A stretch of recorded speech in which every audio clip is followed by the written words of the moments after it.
¿Cómo les va? Muy buenas tardes. Nos da mucho gusto saludarlos esta tarde de jueves aquí en la UNAM Responde, donde día con día pues les preparamos un programa con información variada que esperamos sea de utilidad en medio de esta pandemia, que tiene como una de sus esperanzas principales pues la vacunación.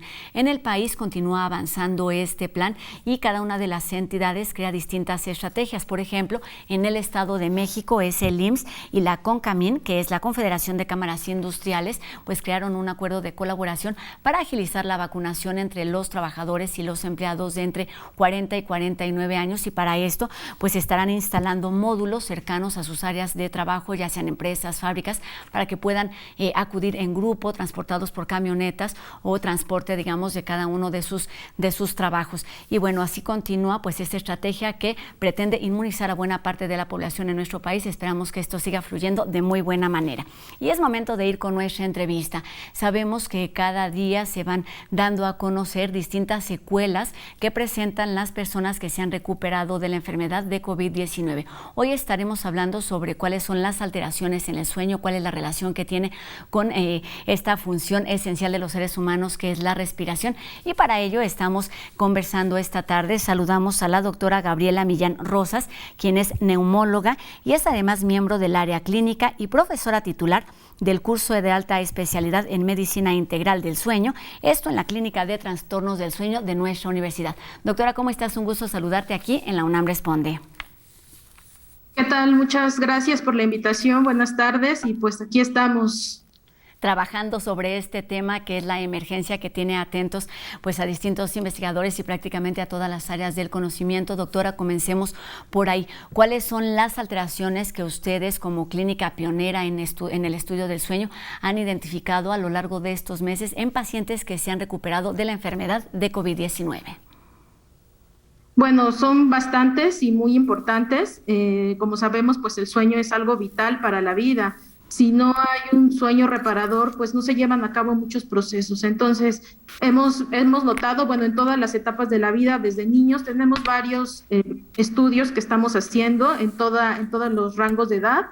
De niños, pues, muchas alteraciones de sueño por los cambios de horario, por esta, pues, digamos que estancia tan prolongada, ¿no? En casa, por cambios en sus actividades de los niños. Entonces, ha habido muchas alteraciones en este grupo de edad de los niños, pues alteraciones del ciclo circadiano. En algún otro proyecto que tenemos y que estamos estudiando, pues también en adultos, especialmente en adultos mayores también, alteraciones, mucha ansiedad, depresión, y esto nos lleva a insomnio en estos pacientes y, bueno, alteraciones muy importantes también en el mismo ciclo circadiano, ¿no? O sea, la alteraciones o el ciclo de sueño-vigilia se van alterando y entonces, pues, no hay se va alterando el reloj biológico que tenemos. Entonces, bueno, dentro, bueno, de los estudios que estamos haciendo, también hemos evaluado, que bien comentabas ahorita, los pacientes que sufrieron COVID o sufren COVID, pues alteraciones muy importantes en esta parte, tanto en la cognición como en el estado de ánimo, mucha ansiedad, depresión en estos pacientes, mala calidad de sueño, y que se quedan estas secuelas o que pueden quedarse por varios meses incluso, ¿no? Entonces, pues sí hay un impacto muy importante tanto en la parte emocional por el encierro que estamos teniendo como tal posterior a la infección por el virus, porque el virus causa una tremenda alteración en todos los sistemas, como bien comentabas, principalmente en el sistema respiratorio, pero también afecta o ataca algunos otros órganos. Entonces, dentro de las alteraciones de sueño en estos pacientes que tuvieron COVID e incluso en los familiares, también estamos estudiando tanto los pacientes como la familia. Hay mucha alteración en depresión, ansiedad, ataques de pánico, incluso que al final pues tienen un impacto en la calidad de sueño. Doctora, entonces estamos hablando básicamente de dos grupos. Es la población en general, que podemos ser afectadas en este que es el ciclo indispensable de la vida, que es el sueño, porque nuestros hábitos cambiaron desde que comenzó la pandemia con el confinamiento. Pero otro grupo muy en particular son los pacientes que se han recuperado de esta enfermedad de COVID-19, y en este nos vamos a centrar un poquito durante los siguientes minutos, porque la Clínica del Sueño comenzó, como bien nos dices, pues un estudio para identificar cuáles son las causas y cuáles son los efectos, cuáles son estas manifestaciones que se están presentando. Comencemos por ahí. ¿Desde cuándo comenzaron con este estudio y cuáles son los resultados o la información que han ido recibiendo a lo largo de estos meses? Bueno, nosotros comenzamos con este estudio desde finales del año pasado y bueno, la población que estamos estudiando es tanto población, como ya comenté, general, como Sí. los pacientes recuperados de COVID. Dentro, como ya comenté, pues posterior a COVID hay una alteración de inflamatoria muy importante, especialmente, y el órgano más afectado pues es la vía aérea, ¿no? Toda la vía aérea, y pues lo más grave sería pues la vía aérea inferior, que es el pulmón. Entonces, bueno, dentro de los trastornos de sueño, la clasificación pues incluye un punto muy importante, bueno, un grupo que son los trastornos respiratorios del sueño. Esta alteración que ya comenté, una inflamación muy importante que hay en la vía aérea, puede quedarse por algunos meses, o como ya comenté, incluso a la afectación del pulmón, pues hay una alteración en el intercambio de oxígeno. Esto hace que durante la noche, bueno, fisiológicamente durante la noche podría un poco disminuir la oxigenación, pero con esta alteración que se tiene en el intercambio de oxígeno en el pulmón, cuando ya hay una afectación que está inflamado, puede bajar todavía más la oxigenación durante la noche y haber más manifestaciones de alteraciones de trastornos respiratorios. ¿A qué me refiero? Los pacientes acuden después de recuperarse por COVID con más síntomas de ronquido, que bueno, sabemos que que roncar no es normal, es una alteración en la disminución del paso de aire, y también se acompaña esto a la vez de otro trastorno que se llama apnea de sueño. Ha habido un incremento en pacientes que acuden con nosotros por estas manifestaciones, tanto la apnea, que son pausas en la respiración durante la noche, como ronquido. Entonces, ha habido un incremento importante nosotros en la clínica que estamos atendiendo este tipo de pacientes. Eso por un lado. Por el otro, ya comenté también la alteración o la inflamación en general en muchos órganos del cuerpo, pues hacen que no haya también un sueño continuo y haya despertares durante la noche. El paciente también manifiesta mucho estos despertares y mala calidad de sueño, y el insomnio también, que es una alteración para conciliar el sueño. O sea, no pueden conciliar el sueño por el mismo proceso inflamatorio infeccioso, altera el sistema nervioso, y también hay una alteración o sufren mucho para conciliar el sueño estos pacientes. Doctora, generalmente relacionamos todos estos síntomas como de agotamiento, de falta de aire al realizar algunas actividades que por supuesto son evidentes durante el día y que las relacionamos con la intensa actividad quizá. Entonces esto se manifiesta incluso cuando estamos descansando y tiene afectaciones en el bien dormir. Así es, hay afectaciones porque, como comento, al bajar la oxigenación, el sistema nervioso o el cerebro detecta que está bajando el oxígeno y entonces hace despertares como para salvaguardar la vida. O sea, hay despertares, se llaman microdespertares o alertamientos, y entonces eso hace que haya un sueño fragmentado y no tenga sueño reparador el paciente. Entonces, sí hay una afectación. Directamente por esta situación de, como comento, hay un sueño fragmentado y no alcanza a tener lo suficiente de sueño reparador. Y por el otro lado también, como ya comenté, la afectación que hay al nivel pulmonar, que no hay un intercambio adecuado de oxígeno. Doctora, de acuerdo a la experiencia que tienen ustedes ya como Clínica del Sueño atendiendo estos padecimientos, ¿qué tanto ha aumentado esta incidencia de pacientes? Ya no lo mencionabas también hace unos minutitos, con respecto quizá al rango de edad y específicamente de pacientes que se han recuperado de la enfermedad de COVID. Ha habido un incremento pues considerable, quizá en el caso específico de los trastornos respiratorios, como yo comento, hemos tenido un incremento como de un 30-40% más pacientes debido a este padecimiento, y en el caso de los trastornos por mal dormir, digamos, o insomnio, también un incremento considerable entre un 40 a un 50% más pacientes que estamos atendiendo comparado a antes de la declaración de la pandemia. Doctora, ¿qué tanto tienen conocimiento de si estos efectos y estas alteraciones son, digamos, inmediatas, pueden durar solamente algunas semanas o, de acuerdo al tiempo que ha pasado, pueden ser incluso efectos a largo plazo? Pues los estudios que hay a nivel mundial y el que estamos llevando nosotros, los que hay a nivel mundial que están publicados, pues hay reportes que incluso llevan a los pacientes hasta 6 a 12 meses con estas alteraciones. Nosotros en ese sentido todavía no tenemos un dato específico, o sea, de cuánto tiempo, porque como comento, llevamos apenas Algunos con meses. entonces quizá en un tiempo de 3 o 4 meses podamos tener algún datos más completos, digamos, de decir cuánto tiempo duró esta alteración de sueño en estos pacientes que se recuperaron por virus SARS-CoV-2. Doctora, ¿cómo tratar estas afectaciones? ¿Cuáles son las alternativas contando o considerando toda la experiencia que se tiene en esta clínica del sueño de la UNAM? Pues las alternativas, primero que nada, pues es acudir a consulta, o sea, no dejar porque muchos pacientes lo que hacen es que me digo fulanito que con esto puedo mejorar, no, lo ideal es tener una atención especializada y ya con eso, bueno, nosotros valoramos qué grado de afectación pudiera tener y entonces ya tratar a estos pacientes, ¿no? Es muy importante tratarlos porque si no, esto se va perpetuando, o sea, va continuando y se va agravando más, se va haciendo más crónico. En el caso de los pacientes que tuvieron afectación importante pulmonar por este virus, pues sí hay varias recomendaciones muy importantes y que cuando llegan con nosotros, pues apenas empezamos a hacerlo, como cuál, como tener un seguimiento, o sea, más los que tuvieron afectación grave de esta enfermedad, y afectación pulmonar grave, sí es muy recomendable tener un seguimiento con un médico especializado. ¿Y esto referente a qué? Porque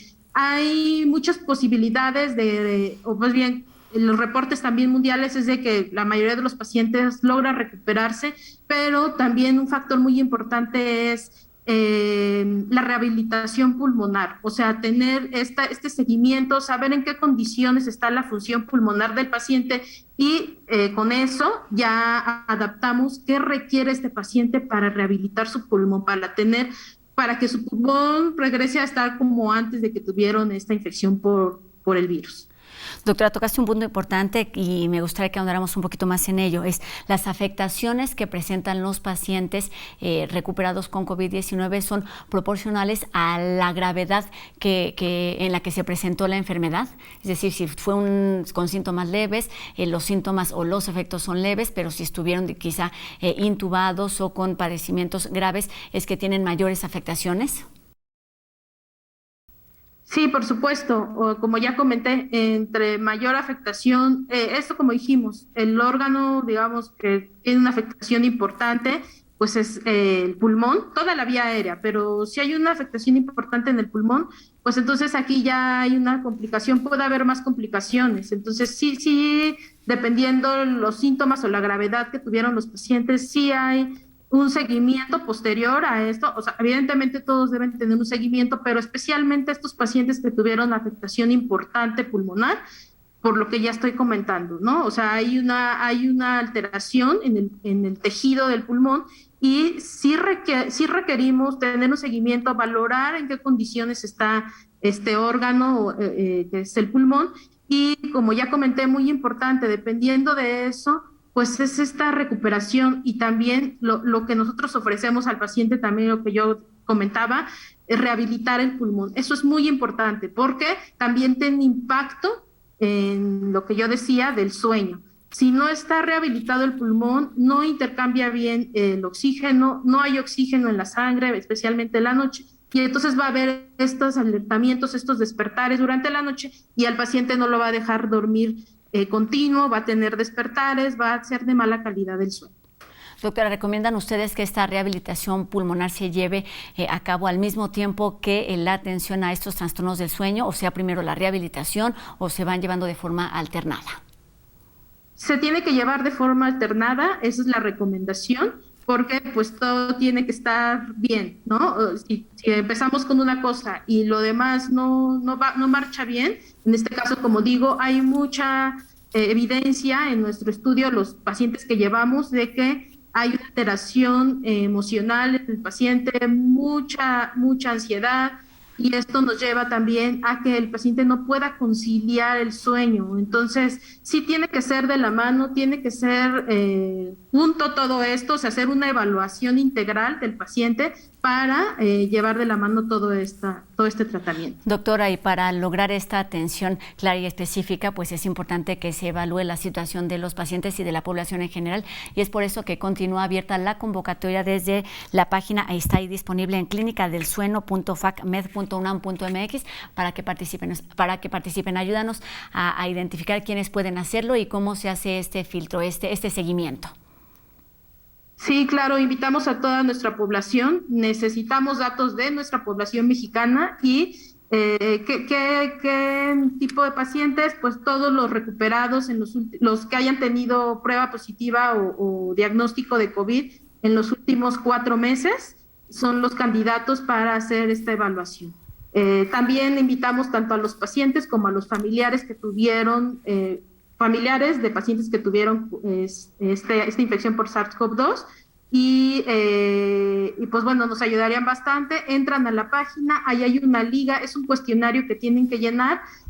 Si tienen puntaje o si hay alguna alteración de sueño, los vamos a contactar para darles consejos y consulta, obviamente sin costo, para tener un seguimiento con estos pacientes.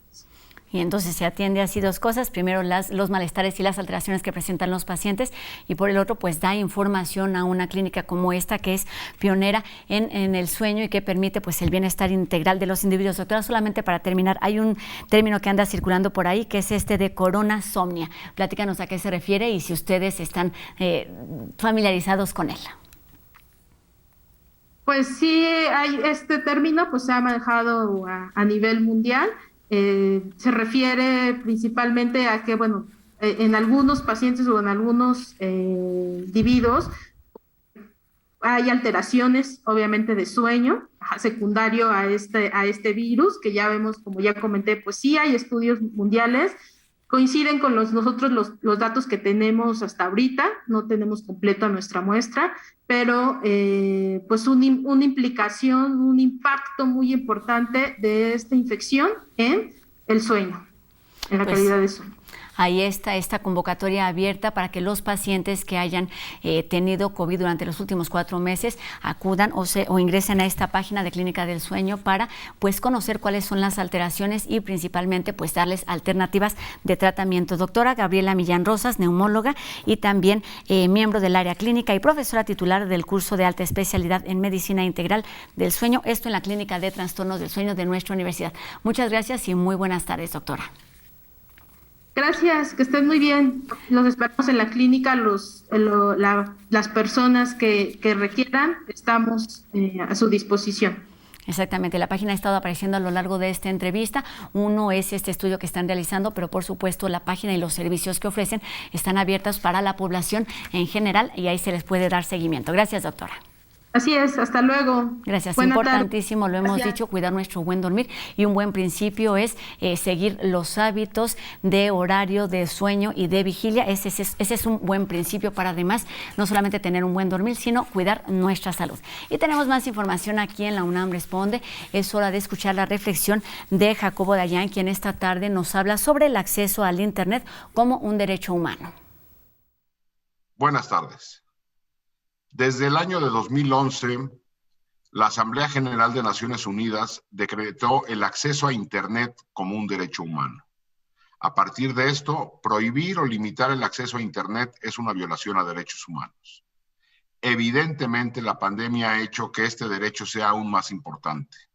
La vida, educación, trabajo a distancia, hace que el Internet sea imprescindible. A nivel global, cerca del 60% de la población tiene acceso a esta herramienta.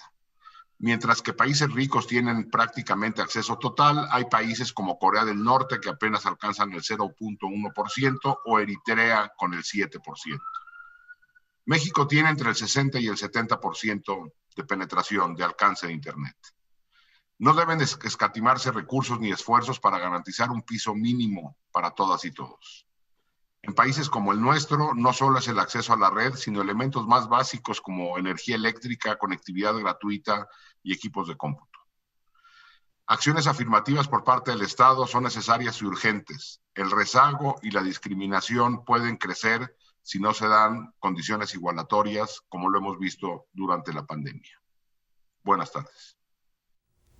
La literatura ha ocupado un papel importantísimo a lo largo de este confinamiento, pero ¿cuáles son las posibilidades en los tiempos que están por venir? De esto nos habla enseguida Anel Pérez, quien es la invitada en el Ritual de los Días de Eduardo Limón.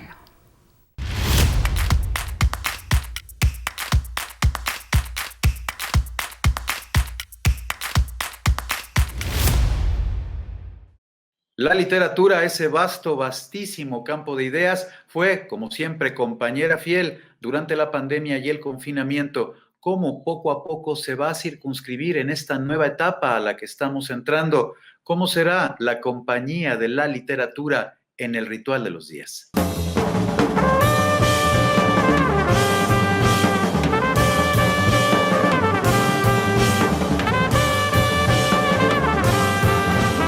Hoy en el Ritual de los Días nos da enorme gusto recibir a Anel Pérez de la Dirección de Literatura y Fomento a la Lectura de nuestra máxima casa de estudios. Qué bella forma de presentar a la UNAM. Anel, ¿cómo estás?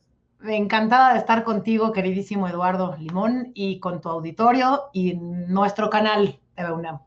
¿Cuál es la percepción que tú tienes con respecto a lo que la literatura ayudó a todos quienes nos vimos metidos en la pandemia y el confinamiento durante estos meses que poco a poco vamos dejando atrás? Primero, voy a recurrir no a lo que yo opino, sino a lo que se ha detectado. Y déjame decirte que la Coordinación de Difusión Cultural sacó hace más o menos un mes y medio, una encuesta para detectar los hábitos culturales o de consumo cultural que se tuvo en todo este periodo. Hubo muchísimas ofertas culturales que se tuvieron que reducir a cero. Es decir, el espectáculo dancístico, la experiencia museística, en la sala de Nezahualcóyotl, todo eso estuvo restringido al cero. Dentro de todos los usos culturales, Eduardo, esta encuesta detectó que en el caso de la literatura, no solo no disminuyó, sino que aumentó. Eso no quiere decir que seguíamos comprando libros,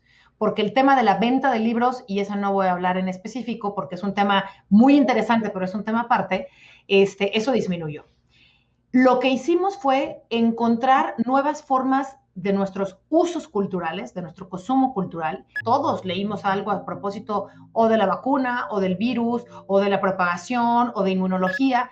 Todos escuchamos un mayor número de científicos y leímos mayor ciencia. Entonces, nuestros hábitos lectores definitivamente se fueron para arriba, se diversificaron y se construyeron en una, y me gusta mucho la palabra que tú usaste y la voy a usar yo también, cómo la literatura nos acompañó, nos arropó, y yo le sumo, nos dio una cobija para salvaguardarnos, para restituir esas pérdidas que tuvimos en otros ámbitos y que la ganó en la literatura. Si lo estoy leyendo bien, se trata justamente de emplear a la literatura como una de las herramientas fundamentales para dejar consigna del momento. Lo que en realidad hace la lectura, Eduardo, son puentes entre las personas, ¿no? Entre los autores y los lectores, y esos puentes nos dejan un fluir de emociones, anécdotas, informaciones que nos es importante como humanidad.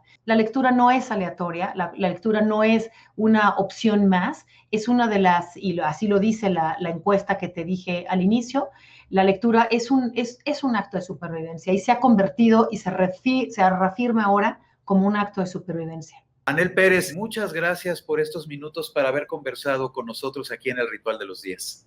Me encanta estar contigo, con Eduardo, y con todo TV UNAM, que ha sido también una ventana importantísima para toda esta cuarentena. Un abrazo con mucho cariño.